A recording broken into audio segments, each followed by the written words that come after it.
Hey, how are you, Caroline? Great. How are you? I am doing good. Thank you so much. Thank you so much for joining us today. Yeah, of course. It's nice to be here. A little break in the day. Yeah, exactly. There you go. Caroline, I think, one of the things that we had talked about was, you know, Peapod has definitely evolved as an organization and has expanded tremendously. And wondered if you could share with everybody a little bit about more your and your team's role to kick us off a little. Yeah, sure. I always start with some context around Peapod Digital Labs. Many people are not familiar with it. If you're from Chicago, you remember Peapod, but PDL is only a few years old. And I can give a little context in terms of how we're structured and how we support our grocery brands in the US. But Peapod Digital Labs is a company of Ahold Delhaize, which also many people have not heard of. It's the fourth largest grocer. And in the US, Ahold, ADUSA, as we call it, consists of 6 brands up and down the East Coast. So Hannaford, Stop and Shop, Giant Food, Fresh Direct, and Food Lion. And my role at PDL, which Peapod Digital Labs is like a centralized support resource for all of our brands across kind of all of the facets of e-commerce and kind of omni-channel customer facets. But my team is supporting the brands across a few different areas.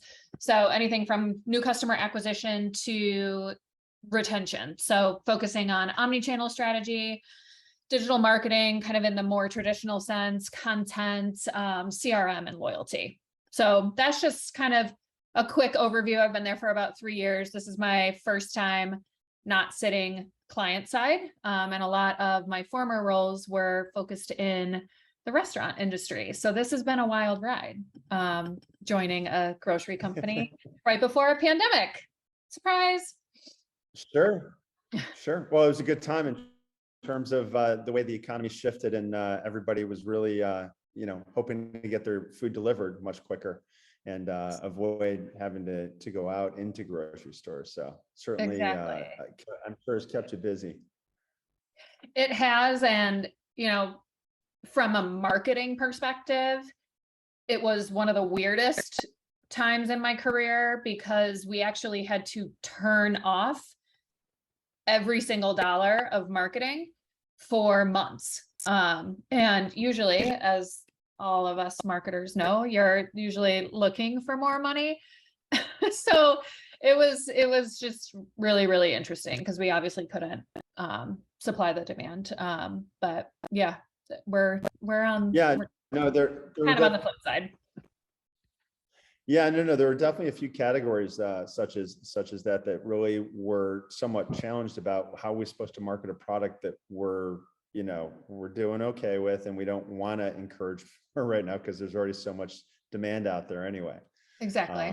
So yeah, no, absolutely. And I think what I really would love to talk about today, and that is I think that within that space and all the, Ahold's a big company and with so many different areas to go with. And I think society is changing, and obviously the metaverse is leading the way in terms of really this 3D internet. And so I'm kind of curious how, as a whole, your organization is looking, at the metaverse and how you're considering it from an overall perspective for, to not so much grow your business right now, but to get into this space and test and learn and see how it really, your customers relate to it from that perspective and really change, the dynamic a little bit about it.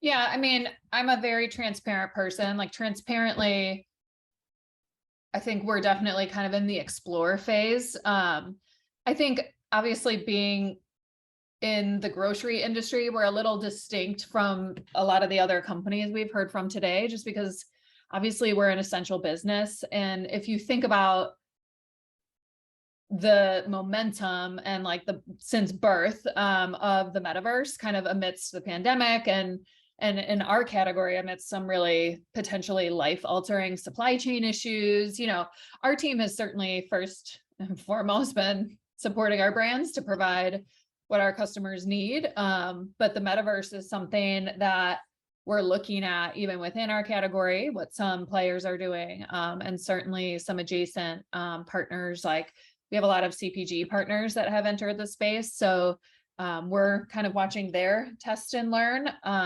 as well. And,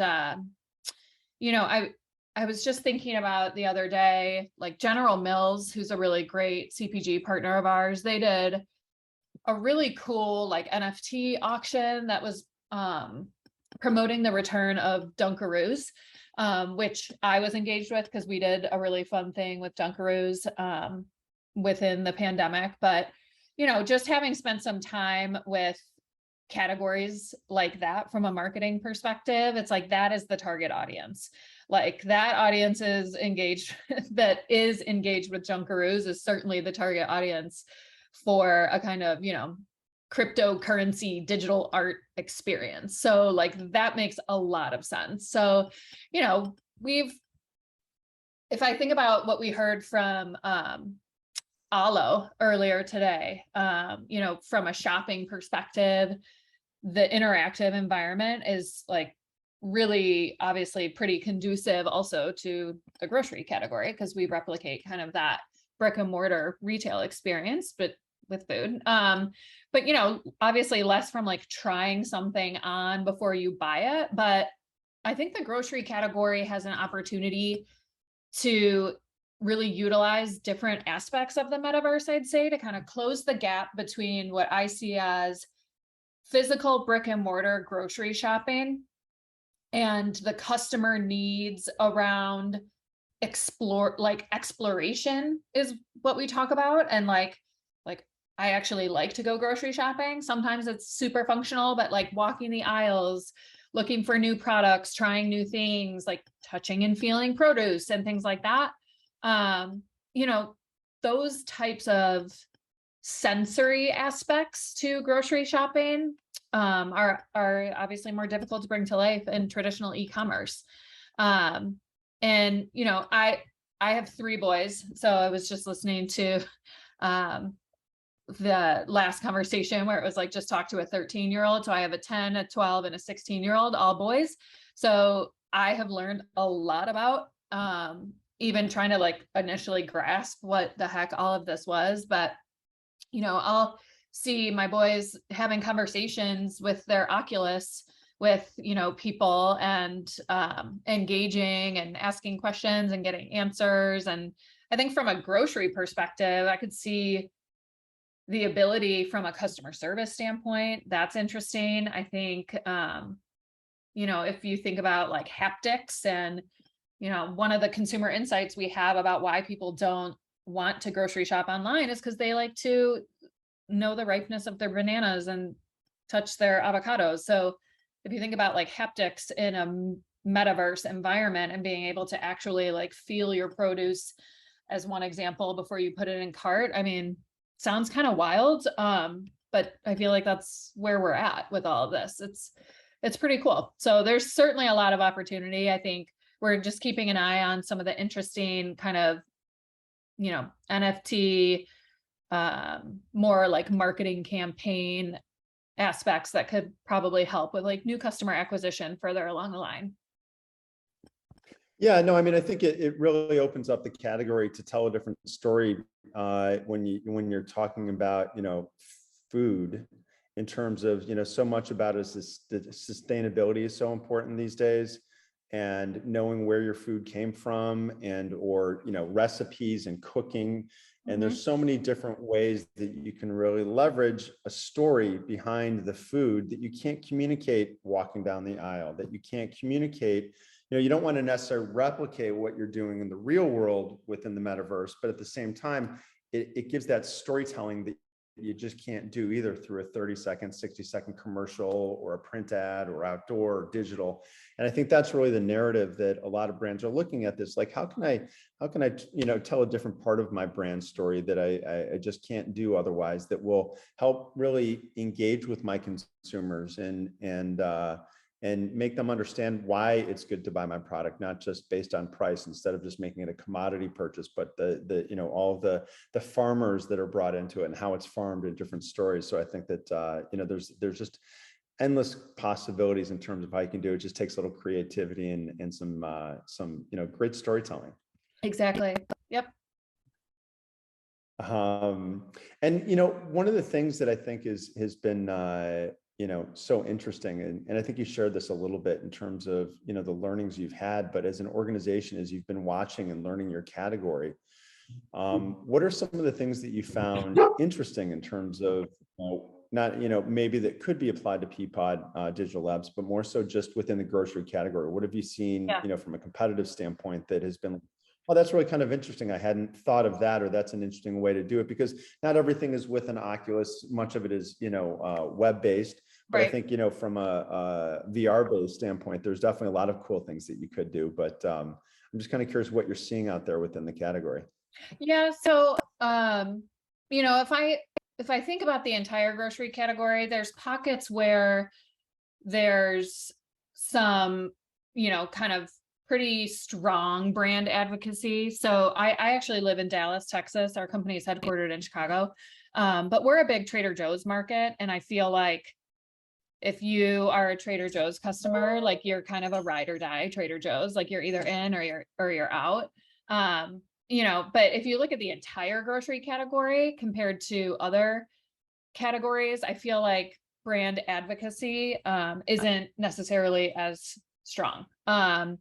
You know, if I look at some of the executions again that I get excited about, you know, Chipotle has done a really nice job. I know the former conversation was around like it has to be authentic and fit with your brand, and like that they always do kind of really innovative, interesting things to continue to kind of drive that brand advocacy that's very, very relevant for their customers. You know, I think it's for us, there's this opportunity to, I don't want to say force, but create more immersive experiences that naturally generate brand love and brand loyalty in a category, which is, you know, fairly functional in some moments.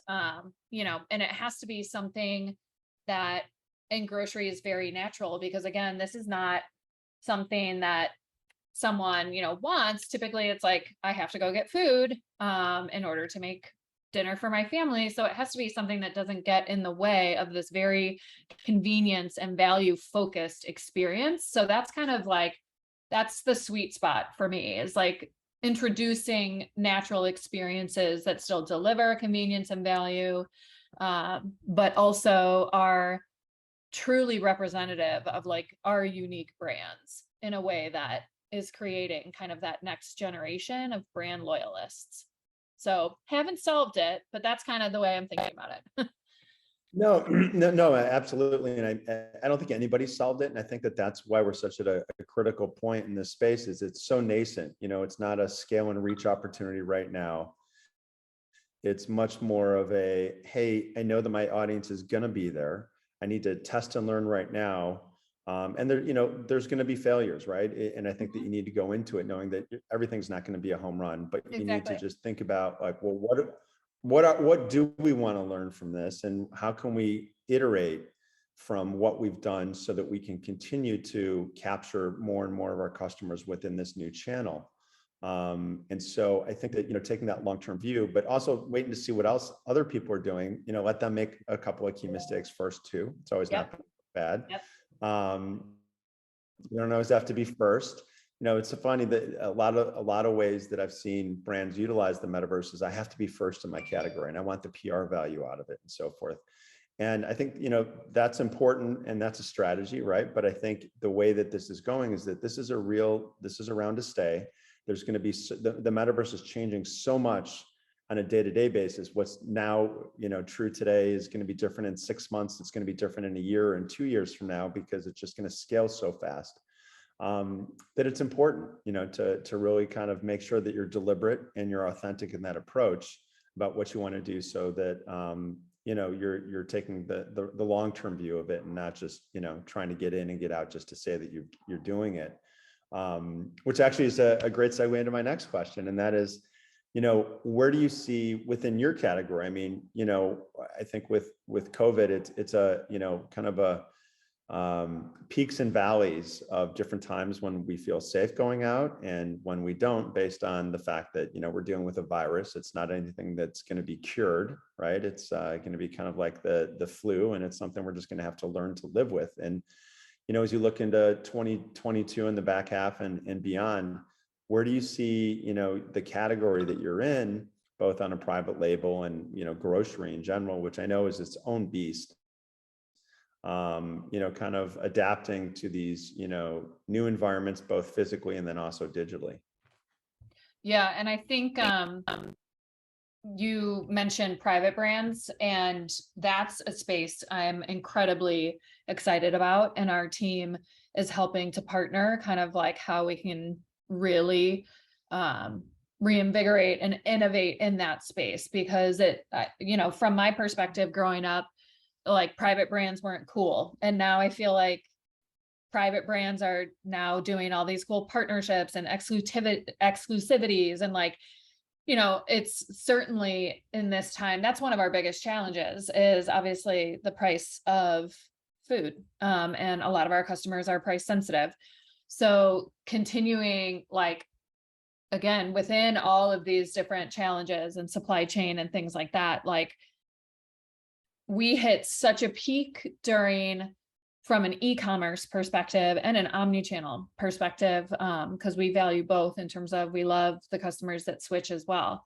We hit such peaks that, and I'm sure other people could kind of commiserate with me, but it's like leadership gets used to seeing those numbers for delivery and e-com channels, and the challenge is on. And we our team saw it during the pandemic. We're like, okay, like this is kind of too easy right now. Like this is going to suck when we start rolling out of this, because everyone's going to want us to kind of continue to maintain those really high e-com numbers. So that's, I think, where our team is definitely going to be focused, and figuring out ways that we can provide value when there's just not an option in terms of the price of food, outside of continuing to offer more and more really valuable private brand products. Fantastic. Yeah. And, I think everybody's here from a marketing perspective and to learn it, and we don't have to, it doesn't all have to be about the metaverse, although that's very important. I think, you touched on your career in QSR and long history there. What have been some of the most, or one of the most memorable programs you worked on that you probably were proudest of, that you were able to get over the finish line? They don't always have to be the biggest. They don't always have to be the best, but one of that's the hard won, the hard won victories that are always the most memorable. And I'm curious, kind of what you could pass on to and share with everybody today, and why it was so memorable. Yeah, sure. And I feel like I cheat a little bit, because the categories I've worked in have been like burgers and pizza and fries and margaritas. So anything is kind of fun. So if I think kind of my biggest personal achievement was, so I led the e-commerce team at TGI Fridays for a couple years. And one of the biggest insights was that obviously the best margins are coming from alcohol sales. And that was also one of our brand's greatest assets in terms of what people thought of the brand and why people visited us. It was really very, very bar focused. I was challenged with driving our e-commerce business, which at the time, remember, this is way pre-pandemic, there was no such thing as, food and alcohol delivery. So there was no way, it was literally illegal for Fridays to, deliver your whole meal from an e-com perspective, inclusive of alcohol. But we identified a startup here in Dallas that, we were the first QSR in the US actually to kind of crack this nut, because it was such a bee in our bonnet. It was such an untapped world of food and alcohol delivery together. And we ended up, it was obviously we had so much legal around it. But we had a full-blown test here in Dallas, where we were partnered with a company that at the time was called Lash, and the driver would go to actually a liquor store to purchase alcohol, and then they would go to a Fridays to get your food. And then it would be delivered all in one order. So there was like last mile logistics. It was craziness, but we did it, and we did so much fun PR around it. We had talked about, but then talked about it publicly, like having delivery bartenders also come and like, you know, do like flipping bottles at your house for your party with the alcohol and food that they brought. And it was, I think to this day, it's still the biggest, like the most talked about from like an impressions and engagement. Like, it was all over the news, like for TGI Fridays. So it was really relevant. There was so much headwinds, even internally, because it was just so legally bound. And then it ultimately got the attention of the TABC. For those of you not in Texas, down in Austin. Yep. I've done an alcohol event in Texas. They're very regulated. That's Gotta correct. get past So, that TABC.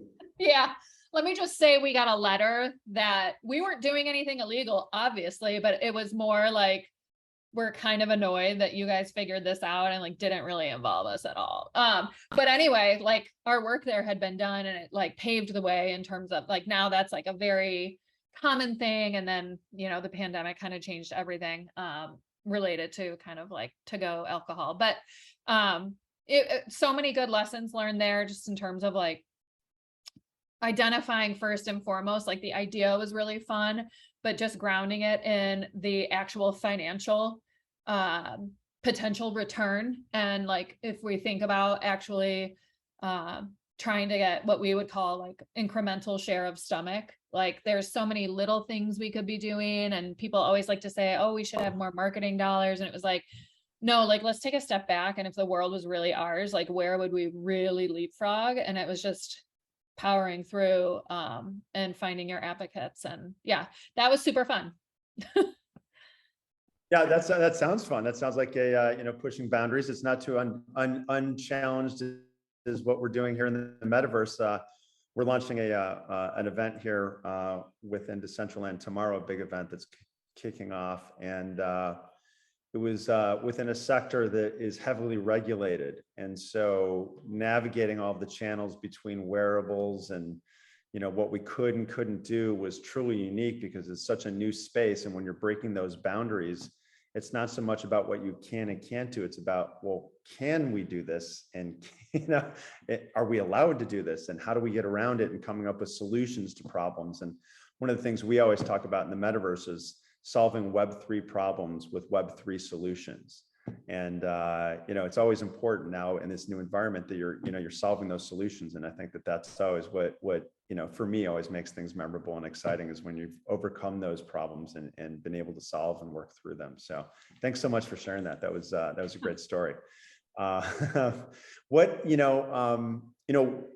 obviously we were talking about the metaverse and so forth, and, you know, everybody's got a different perspective and different, point of entry and so forth. And you're taking very much a wait and see approach right now, where you're learning and thinking about what the best entry point is for the brand. Where do you think marketers in general, or that you've talked to, are kind of still unsure about the metaverse and Web3 in general? Because I think, you know, the metaverse is a term that gets thrown around very, very liberally, let's say. And there's two very distinct, metaverse. There's the, decentralized metaverse, which is Web3, which is, Sandbox and Decentraland and Sumnum Space and, TGC World. And there's a lot of new ones coming out. And then there's, the centralized metaverse, which is the Roblox, the Fortnites, the Minecrafts of the world, the Metas of the world. And, where do you see sort of holes when you're talking internally or talking to your peers in the industry? What are you seeing come up as being somewhat of a challenge or misunderstanding that everybody's talking about, or at least the topic of the moment, I should say. Yeah. And I think, for me personally, I could much more easily grasp the centralized piece, because again, 3 boys, all we do is play Roblox, Fortnite, like all of it. Okay. So like I started to kind of understand. because it was just my life that I was living in. I think the decentralized becomes, I think from when I talk to, or I hear conversations, first of all, there's just like still not mass awareness or understanding of what all this stuff is. It's like, you can typically find like one or two people that are like highly geeking out about it and like super engaged. And so those are the people that are awesome for education. But I would say like at the highest level, the perception is this is just another thing that is going to be incredibly expensive to enter and create impact in a very kind of like exciting and crowded space. And like, how are we thinking about it long term so it's not one and done?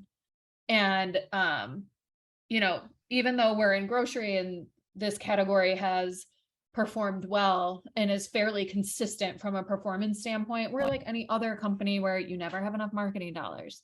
So I just feel like there's this perception of like another thing.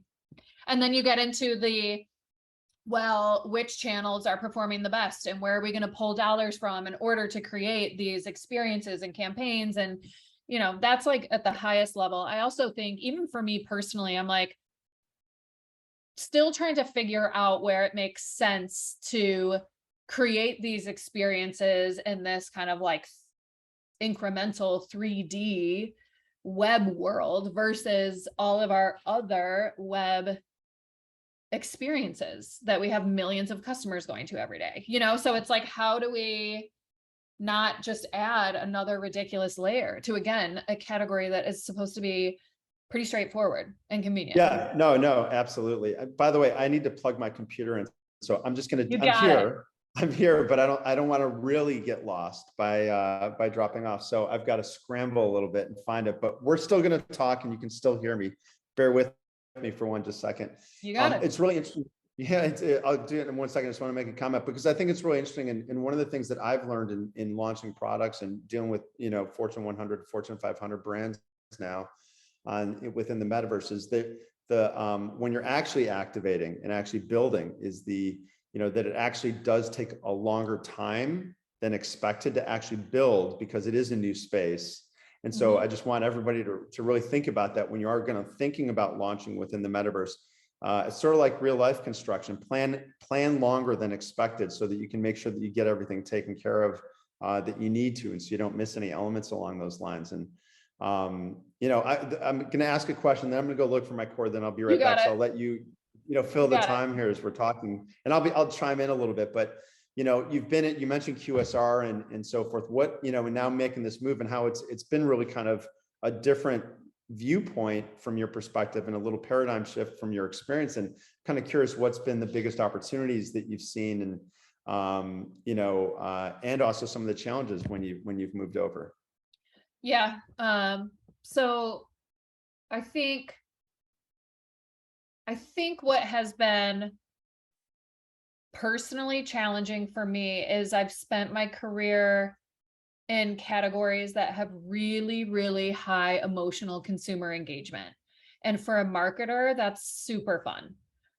So if you think about McDonald's, while half of the United States may say they hate it, that's also an interesting challenge. And people know what McDonald's is and again, are either obsessed or like think that, you should close your doors.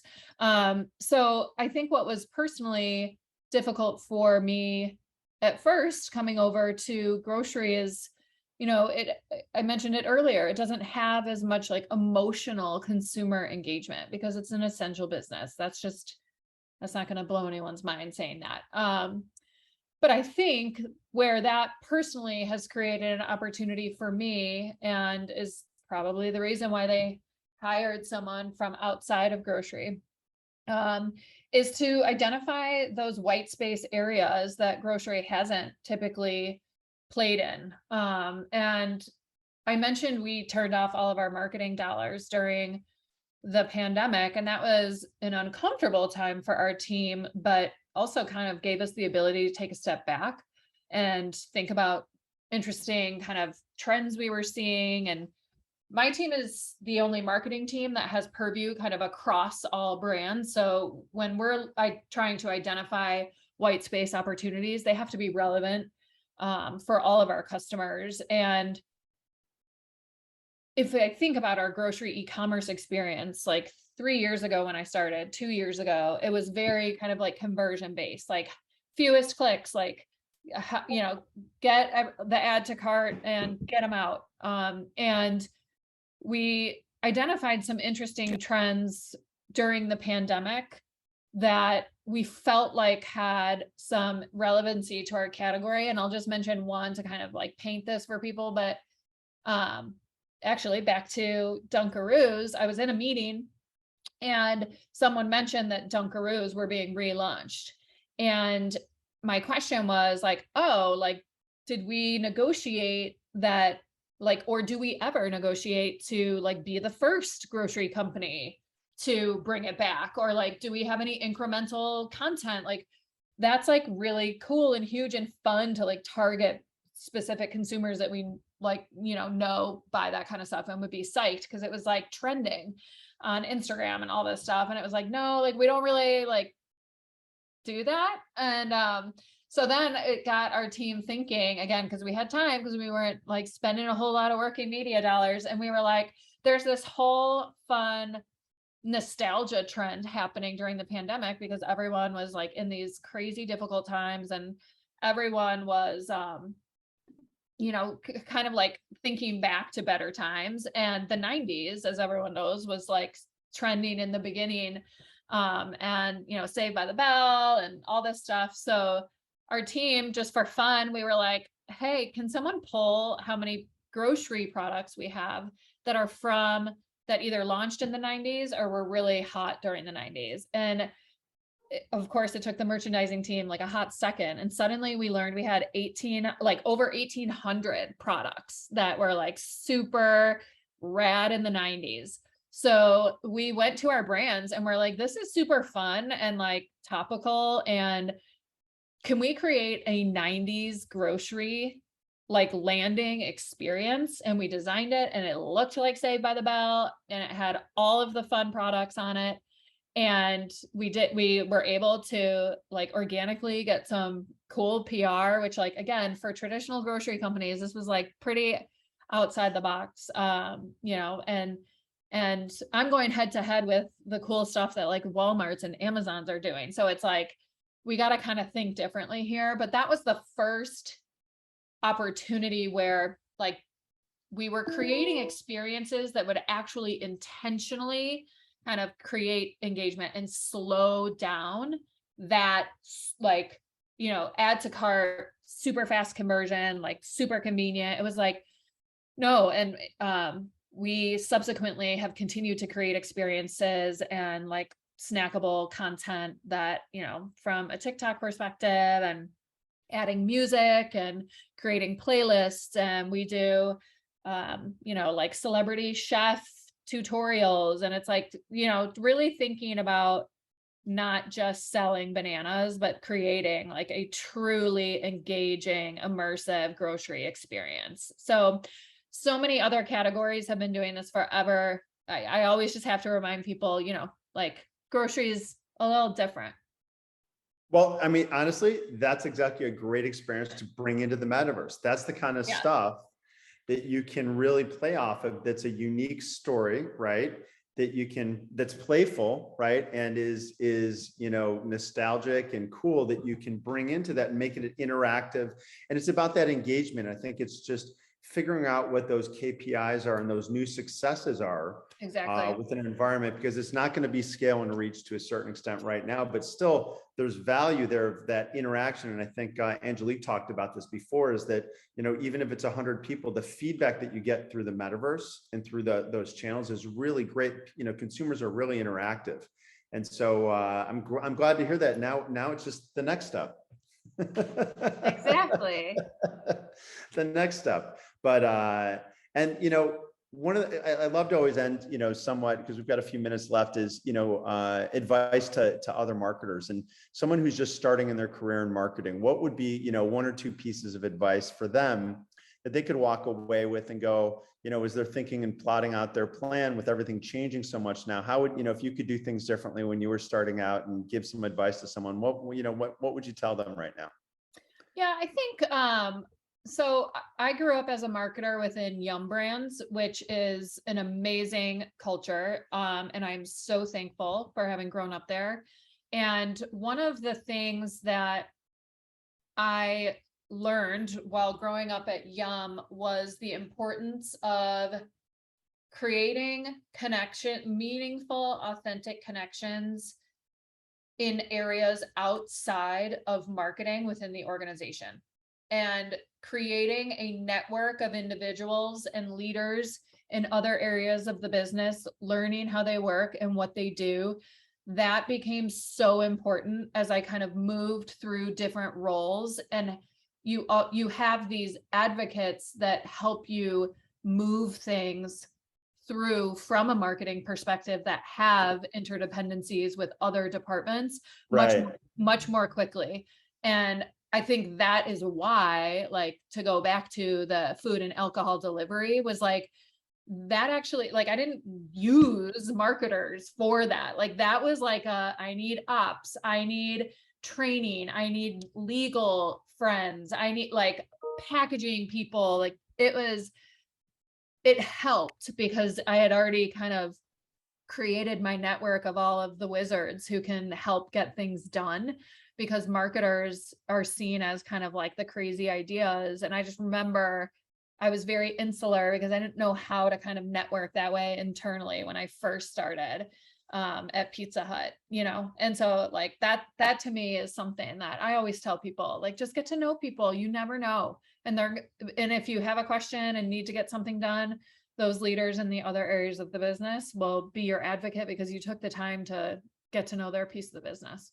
I think that is a great piece of advice. I really do. I totally agree with that as well, because exactly how everything fits together, because marketing is great, but it actually has to get executed. There's so many different people involved in that process. If you don't have any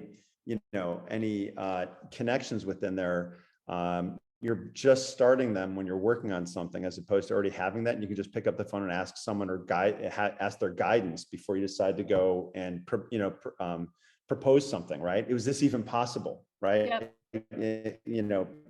Let me pick your brain a little bit. So, well, thank you so much, Carolina. It was a great session. It was really, I'm so glad you took the time to join us today, and look forward to seeing you at one of the in-person live Metaverse or Brand Innovators events and Metaverse things.